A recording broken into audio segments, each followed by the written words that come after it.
할렐루야. 하나님의 은혜와 또 사랑이 여러분 삶에 풍성하시고 또 늘 함께 하시기를 예수님의 이름으로 축복합니다. 아멘. 오늘 본문의 말씀, 본문을 가지고 세 가지 우리에게 주시는 오늘의 교훈의 말씀으로 받도록 하겠습니다. 첫 번째, 위대한 하나님의 역사의 순간을 포착할 안목이 있어야 합니다. 위대하게 또 역사는 하나님의 타이밍, 하나님의 순간, 하나님의 일하시는 그 아주 순간을 포착할 수 있는 안목이 있어야 합니다. 여러분, 하나님은 때를 따라 역사하십니다. 하나님은 때를 따라 위대한 일을 이루십니다.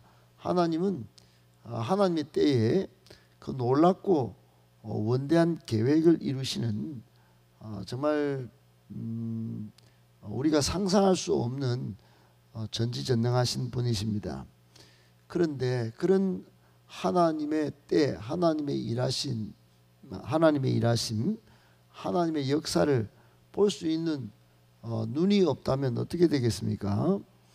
그 위대한 역사를 볼 수도 없을 뿐만 아니라 참여하여 누릴 수도 없겠지요.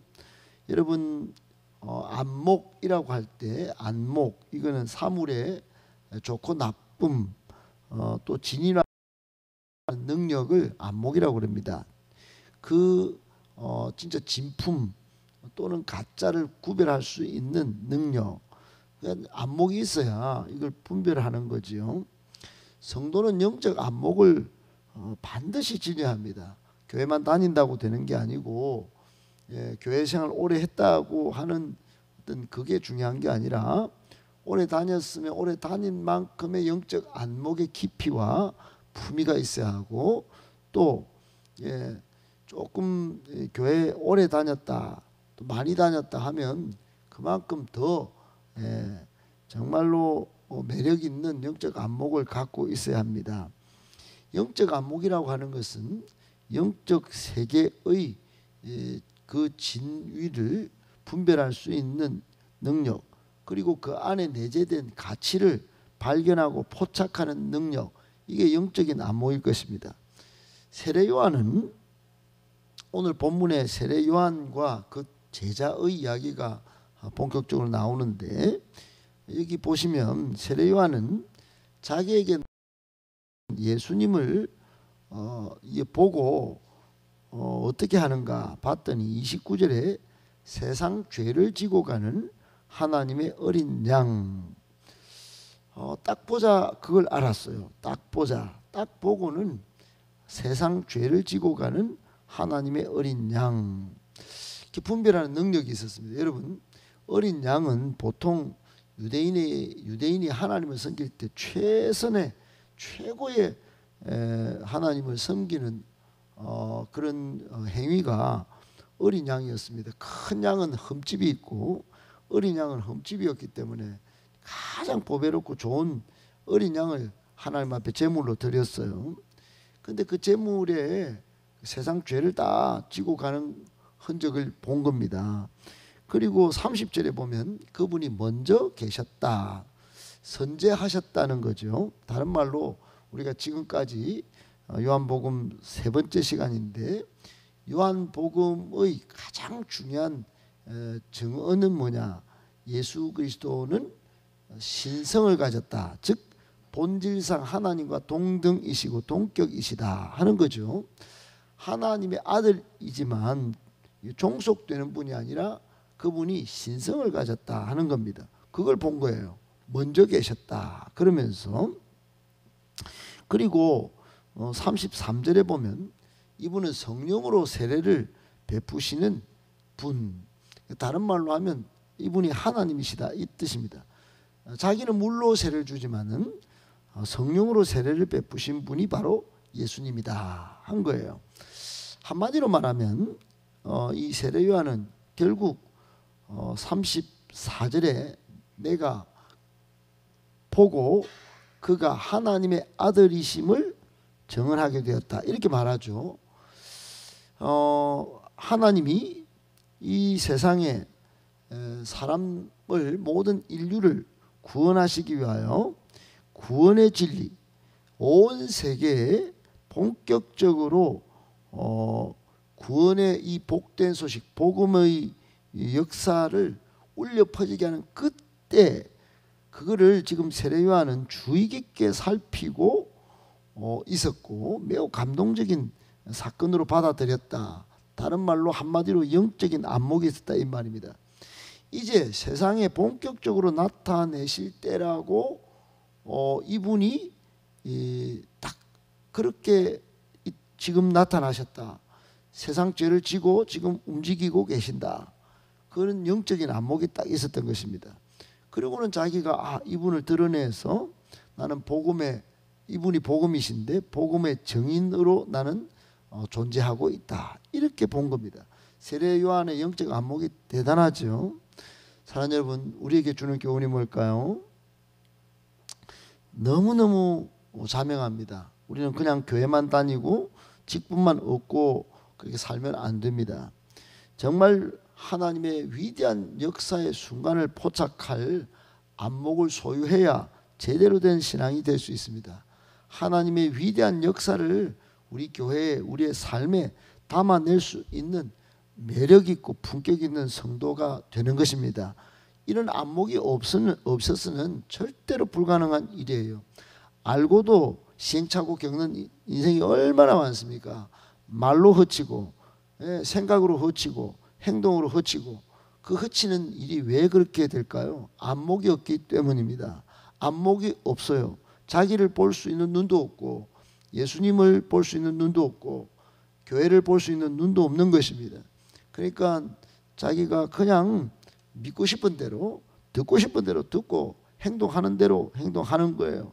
이기적인 속성 그대로 갖고 있는 것입니다. 여러분, 영적인 안목은 이걸 다 내려놓고 그 안에 진정한 가치를 발견하고 냉장고 팔고 TV 팔고 모든 거 팔고 마태복음 13장에 나오는 것처럼 가장 귀중한 것을 살 수 있는 데까지 나아가는 참된 영적인 안목이 있어야 하는 것입니다. 꼭 기억하시고 이때 우리 교회와 우리 인생과 또 우리 주변에 믿는 이들의 공동체를 통하여 하나님의 위대한 역사가 이미 시작되고 있다는 걸 여러분 잘 포착하시고 그 안목으로 복된 삶, 매력 있는 삶, 품격 있는 삶을 살아가실 수 있게 되시기를 예수님의 이름으로 축복합니다. 아멘. 두 번째, 동서고금 인간의 속죄는 오직 한 분 예수 그리스도로만 가능합니다. 동서고금 인간의 속죄는 오직 한 분 예수 그리스도로만 가능합니다. 여러분, 이건 위대한 선언이에요. 오늘 29절 이거 진짜 위대한 선언입니다. 보라, 세상 죄를 지고 가는 하나님의 어린 양이로다. 이 한 절 안에 여러분 얼마나 감동스러운 선포가 담겨 있는지 몰라요. 여기 안에 함축된 가치는 그냥 상상 초월입니다. 우리가 말하는 그런 그냥 미사여구 정도가 아니에요. 매우 중요한 가치. 그 함축된 가치는 말로 표현할 수 없을 정도입니다. 왜냐? 한번 제가 정리를 해드릴게요.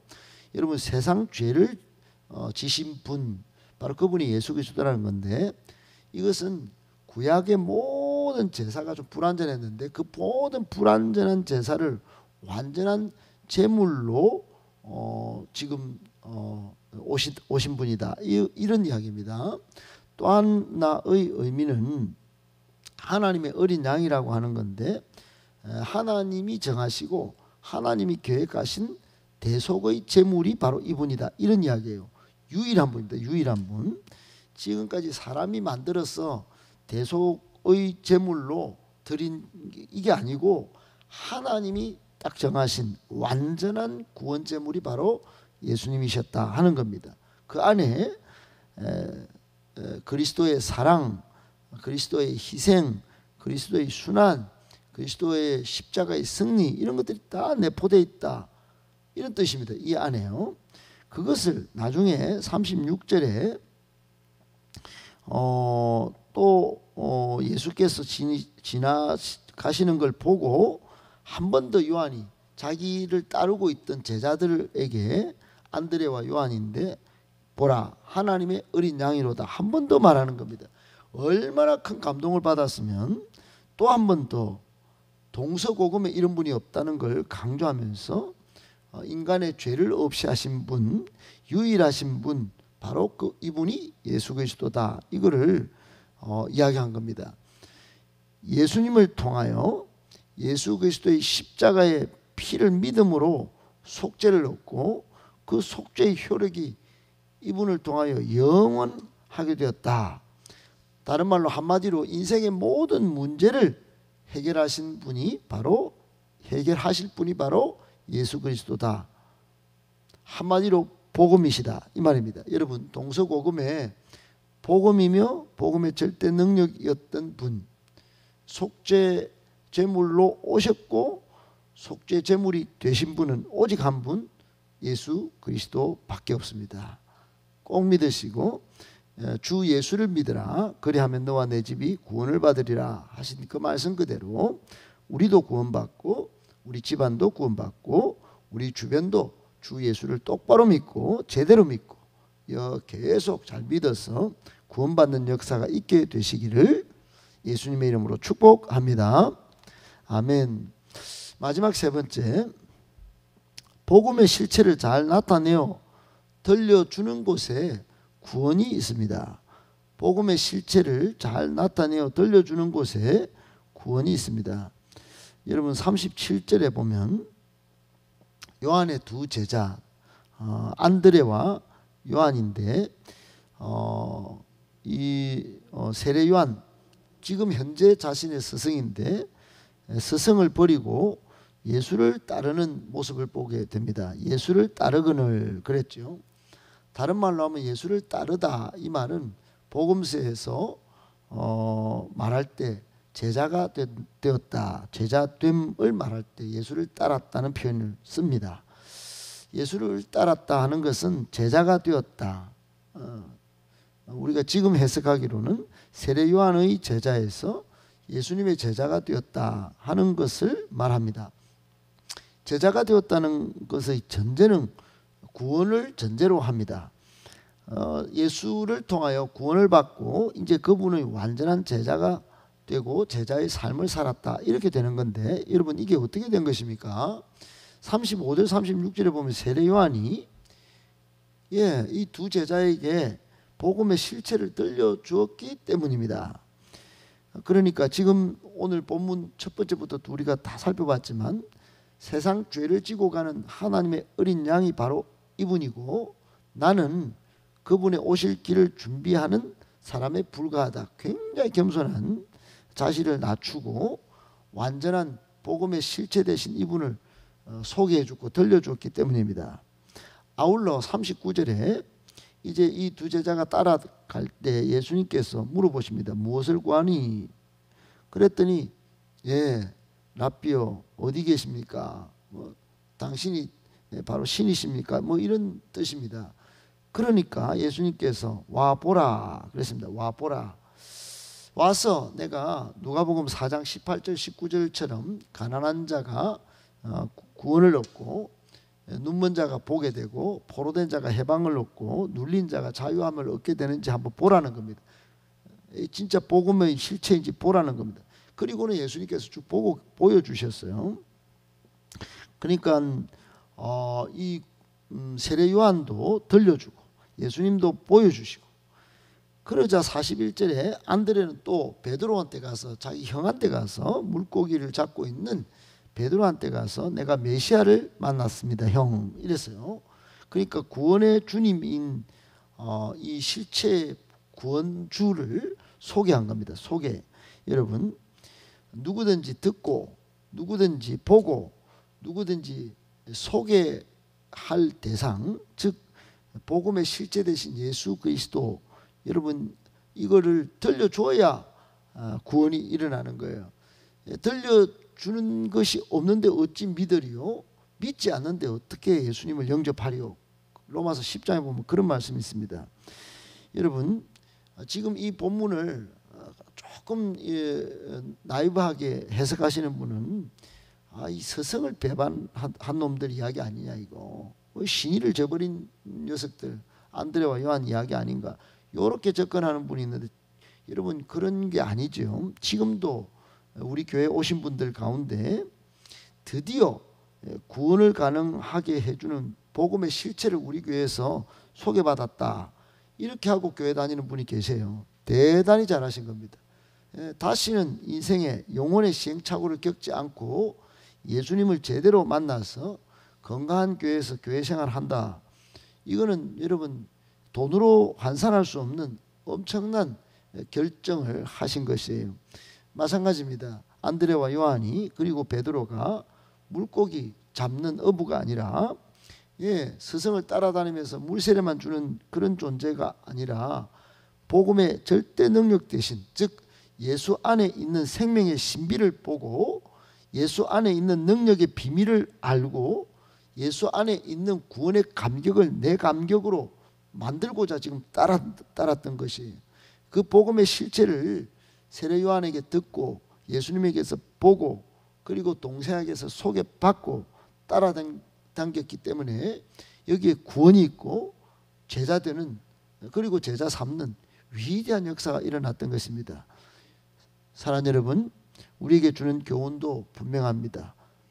우리 교회는 지금 복음의 실체를 계속해서 나타내어 들려드리고 또 행복 모임이나 셀가족 모임에서 포개하고 또 계속적으로 가까운 사람들에게 이번 주에는 러브 투게더를 통해서 소개하는 시간들을 가지고 있습니다. 그런 역사에 여러분 동참하실 때 또 적극 참여하실 때 구원의 위대한 역사가 일어나는 줄 믿으시기 바랍니다. 한 주 한 주 새롭게 오시는 분들 이야기 들어보면 위대한 간증이 지금 있습니다. 쏟아지고 있어요. 복음의 실체를 전해주는 곳에 들려주는 곳에 구원의 위대한 역사가 일어나고 있다는 걸 꼭 기억하시고 이 위대한 역사에 동참하셔서 복음의 절대 능력을 누리시고 날로 날로 새롭고 또 희망찬 신앙생활이 되실 수 있기를 예수님의 이름으로 축복합니다.